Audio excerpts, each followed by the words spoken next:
Hi friends, வாங்க நல்லா இருக்கீங்களா? இன்றைக்கி என்ன செய்ய போகிறோம்னா ரவையை வச்சு ஸ்நாக்ஸ் பண்ணுவோம். டேஸ்ட்டாக இருக்கும். ஒரு கப் ரவை எடுத்திருக்கேன். கொஞ்சம் 2 ஸ்பூன் நெய் சேர்த்து நல்லா வறுத்துக்கிடுவோம். 1/2 லிட்டர் பால் வாங்கி காய்ச்சி வச்சுருக்கேன். அந்த காய்ச்சின பாலையும் அந்த ரவையோடு சேர்த்துக்கிடுவோம். நல்லா கிண்டி விட்டுக்கிடுவோம். அப்படியே மாவு மாதிரி வந்துடும். ஆறட்டும்.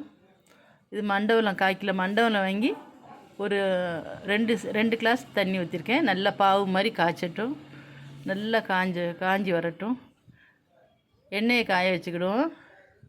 சின்ன சின்ன உருண்டையாக எடுத்து தட்டி எல்லா உருண்டையும் எடுத்து தட்டி வச்சுக்கிடுவோம். இதே மாதிரி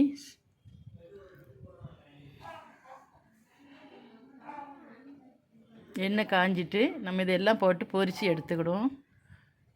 இது ஒரு வாரம் வெளியில் இருந்தாலும் ஒன்றுமே செய்யாது, கெட்டு போகுது. பிள்ளைங்க நல்ல பிரியமாக சாப்பிடுவாங்க.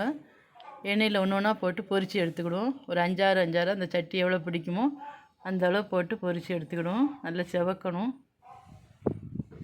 டேஸ்ட் சூப்பராக இருக்கும். நெய்யும் பாலும் சேர்ந்ததுனால பிள்ளைங்களும் பிரியமாக சாப்பிடுவாங்க. நல்லா எல்லாத்தையும் பொரித்து எடுத்துக்கிடுவோம். பொரித்து எடுத்து இந்த பாவு காய்ச்சிருக்கோம்ல அந்த பாவில் போட்டுருவோம். இதே மாதிரி செஞ்சு பிள்ளைங்களுக்கு கொடுங்க. நம்ம வீடியோ பிடிச்சிருந்துச்சின்னா லைக் பண்ணி, ஷேர் பண்ணி, சப்ஸ்கிரைப் பண்ணி வச்சுக்கிடுங்க. அடுத்த வீடியோவில் பார்ப்போம். பாய்.